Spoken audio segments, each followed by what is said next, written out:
rebuilding. The catastrophic failure, a new start, physically, mentally, our careers, our businesses. Step back, first step, next step. The driver in me just wants to get it done tomorrow. We'll do this, do that, let's move this, where are we at with this? You build some confidence, build some self-esteem, start to feel better about yourself. The Silverback Blueprint Podcast, a show for men over 40 who focus on getting stronger, staying motivated, building discipline, creating a community, and becoming truly happy. Hey guys, and welcome to episode 13 of the Silverback Blueprint Podcast. First three things. This is something that I've talked a bit about before, about what we want to do as sort of a ritual as early as possible, first thing in the morning to get our day started. And I find for me, these three things have become super critical, and the days I don't do them, huge difference at the start of the day. And this even goes even before journaling and those things you've heard me talk about before, and we'll talk a bit about it this morning. I'm thinking about the mornings. We'll talk a bit about it a little further on in the podcast. But to me, there's three critical physical things that I like to do. And we talked on an earlier podcast about the quick and fast decisions, the 5-second rule, the five countdown that I told you I first got introduced to you by that lady. What's her name again, Luke? Mel Robbins. So a little shout out to Mel Robbins. Really cool little video. We'll put some links in the show notes on this as well. And it was just a cool little tip, and I like it. And it really gets your mind set on how important it is just to trigger a couple of things right away. Because if we don't do it, we have trouble getting out of bed. We find all kinds of reasons not to get out of bed. We start negotiating with ourselves. Hey, I can hit the snooze button 9 more minutes, and then if I get this way, and we'll sit there and we'll actually picture how our morning will be if we sleep for 18 more minutes and what we can do and that kind of thing, right? And it's not positive. It doesn't lead to anything, and it sets the wrong tone for the day. It sets it creates the wrong mindset overall, and it's all about mindset, as you've heard us talk about many, many times. So the first three things I do. And everyone can be a little bit different, it's like anything else, or don't fucking do anything about it and don't change. But for me, the three things that I do right off, as soon as the snooze button goes off, I sit up right away and I drink 8 ounces of cold water. Just go up to the sink, pour some water, let it run a little bit, drink it, and boom. The second thing I'll do is I'll grab my iPhone and not check my emails and that kind of stuff, right? That's not what you want to do. But what I'll do is I'll switch it on to an app I have, and I'll start listening to some motivational speeches. I use an app called 8 Tracks. If you search it, the number 8 and then tracks spelled properly, not with an X. Your iTunes App Store or Google Play or whatever you're into. I know they're on iTunes. I don't know if they're on Google Play. But basically, it's kind of like a Spotify thing overall, where people create these playlists and then upload them, and you can listen to them for free unless you try to listen to the same one 3 times in one day, that kind of thing. So just type in motivational speeches and start listening to some of them. I kind of do this ahead of time so you have them ready. And you'll find 1 or 2 playlists that are your favorite. I have 3 or 4 that are my favorite. And then sometimes I'll listen. If you let it play, it'll move on to different playlists under that same genre. And you might hear a different one that you really like and stuff. So I fire that up right away. And then the first thing I do, if it's summertime or late in the spring, is I go outside and I jump in my pool right away. And I don't care what the weather is, right? If it's like this morning was cold because it's gotten cooler, just jumped in. If it was raining the other morning, I'm going to get wet anyway. I just go jump in the pool. And I actually start that as soon as I can get the pool open. So I try to get my pool open by the first weekend of May. If it's a little warmer, sometimes the end of April. So, when I'm first jumping in that pool, sometimes it's like 55, 56 degrees. That's cold. But I'll tell you right now, man, does that ever wake you up and stuff? And then it's just, you come out, jump out of the air side, you swim pretty fast when it's 50-some degrees in there. But, man, it wakes you up. It's like electric. And then in the winter, or, the pool's closed or whatever, or if I'm not by my pool, I'm staying somewhere else, I'll go into the bathroom and I'll get in the shower and I'll turn the shower on and I'll slowly turn that water as cold as I can handle it. And again, right, it just fires everything up. It just gets the blood flowing, wakes you up, snaps you out of that funk and those cobwebs. And those 3 things all happen within a matter of, 2-3 minutes. The most important one, though, guys, is sitting up right away. Throw the sheets off and sit up. hit that snooze button. And I find once I get in that groove, a lot of times I'll wake up 5 minutes before the snooze button, and then I'll do it.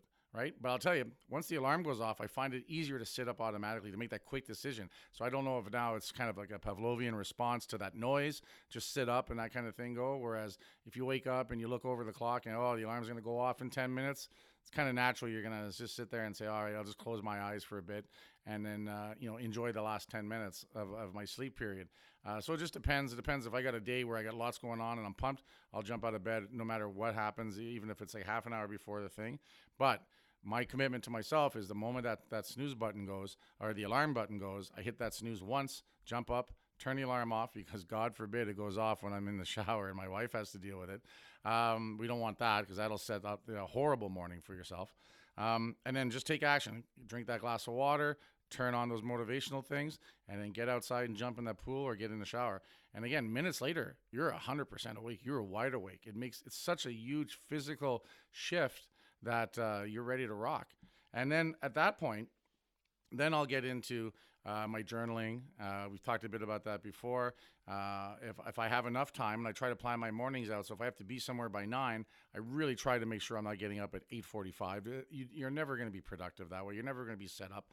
I try to be up at least an hour and a half before I have to do anything. So if there's an appointment or if I have to teach a class, I really want to be awake. I want to be awake. I want to have gone through these things so that my mind is in the right state when I have to have that meeting, or in the right state when I'm there to teach a class or train a client, to give them, that quality class and that energy that they're there to get as well. Because for them, that's part of their ritual, especially if they're training in the morning, is to get there and get motivated, get inspired, pound out a great workout, and then go about their day. And that's one thing I'll tell you is, I find that the clients I have, the earlier I see them, those clients tend to get a lot of shit done because they're starting a day early. For a lot of them, they're so busy that they know that if they wait till the evening, it's really hard for them to get in at 6 o'clock or 7 o'clock at night. Now, that could be because they have jobs that go later, or it could be, most likely, they have families and children at ages where they got to take them to hockey and soccer and those kind of things, right? So they've got a lot more commitments. So for a lot of people, it's not a normal thing to train that early in the morning, but once they find that they get used to it and then they see the benefits of having their evenings freed up, it makes a big difference. It's really cool to see too that every once in a while, one of my morning people, for reasons that happen sometimes, can't make a morning class and they come in and do the evening class.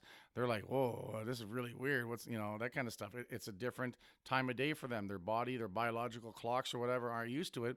So it is a challenge, and that kind of reinforces for them that, no, I'm better off in the morning, and that kind of thing. But still rather see them get that workout in one way or the other.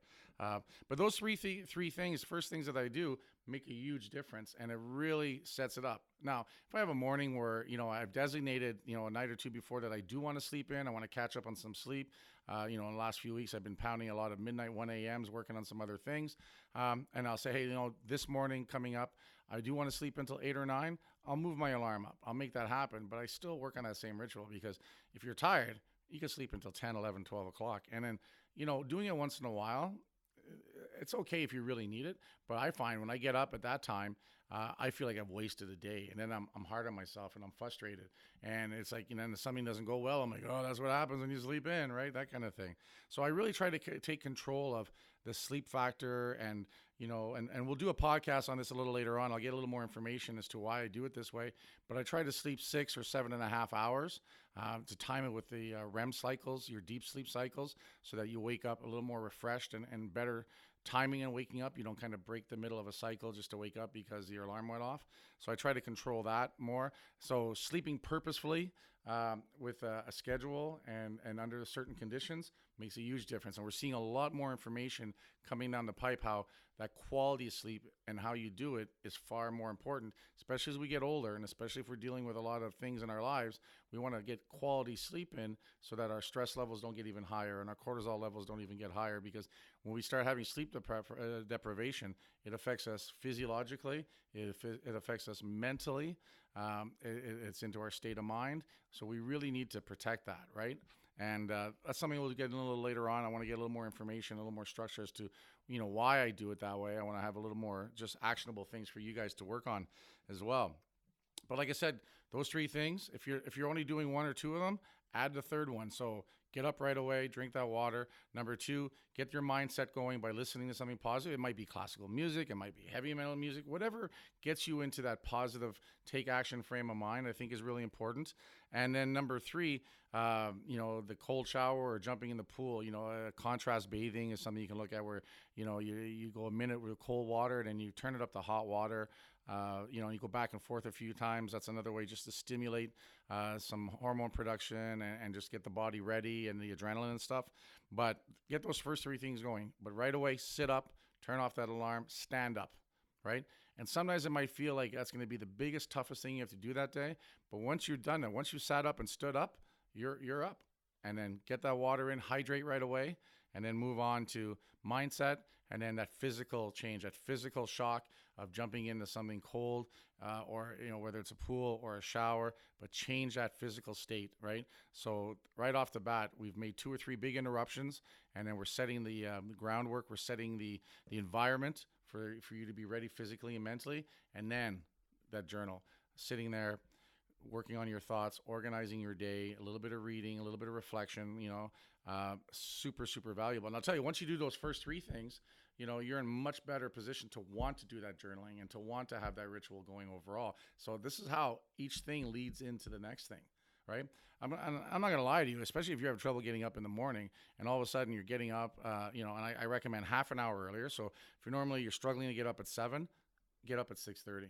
If you're normally struggling at 6, get up at 5:30. Nobody ever fucking died from getting up early, right? This is that bullshit. I get, I can't miss my sleep is a comment I get. And then the second comment, they tell me about, again, the 3 things they watched on Netflix last night, right? So at the end of the day, you decide when you're going to shut things off. You decide how you're going to fire your day up and stuff like that. So again, this whole like, oh, no, I can't get up at 5:30 because what? It's fucking bullshit, right? No one, like you said, get up half an hour earlier. Get your day started. And you know what? You're going to find your productivity through the day under these circumstances is going to 5x and 10x almost overnight. You get a shitload more stuff done. And you know what? If you got, if it's 3 o'clock in the afternoon and you're tired and stuff like that, have a bulletproof coffee, some good quality coffee like here at Happy Goat with some coconut oil and get that shit fired up and stuff. And then you know what? Nothing wrong with that night going to bed a little earlier because you're tired until you get that new pattern, right? And that's another thing. Well, I can't go to bed at 8 o'clock at night. I'm like, why? Why can't you? Now, you don't want to go to bed before your kids if you have little kids and stuff. You got to make sure they don't set shit on fire while you're asleep. But you know what I mean? Who says you have to stay up till 11 o'clock at night? Again, do an audit. What are you doing at night? What are you doing once you get home from work and you have supper and stuff like that? And again, this is where a lot of guys get stuck, and it's a big thing to break. But they're sitting on their fucking lazy boy, and they're sitting on the couch, and they're stretched out, and they've watched, I got to watch my shows. And I go, well, why? Pick one that you really like. The rest is garbage, right? You're just watching because you're stuck in that state. So break some of those habits. And the easiest way to do it is get up half an hour earlier, get those 3 actionable things happening overall. And like I said, you do that consistently for a week, you're going to see a huge difference, right? And then after that, you just got to fight to make it a habit. And then what's really interesting is once you've been doing that for a while, 30 days, 60 days, 90 days, and then you have a couple of mornings where for whatever reason, you just have a shit morning, you don't do those things, you know what's going to happen? You're going to sit there halfway through the day and you're going to realize what a difference that makes, right? And that is super powerful. When we see what it's like when we're not doing those positive things, it's a great way to remind ourselves, this is exactly why I'm doing this overall. So you got the 3 things to do, get that going. And you know what? Just spend this next 7 days focusing on those 3 things, and then let the other things fall into place. All right, guys. So listen, please be sure to subscribe to us on iTunes and give us a 5-star rating. It helps us out a lot, helps us be found, helps spread the word. If you need to get a hold of me, you have any questions, comments, get a hold of me at kurthaas@gmail.com, and I'll talk to you guys later.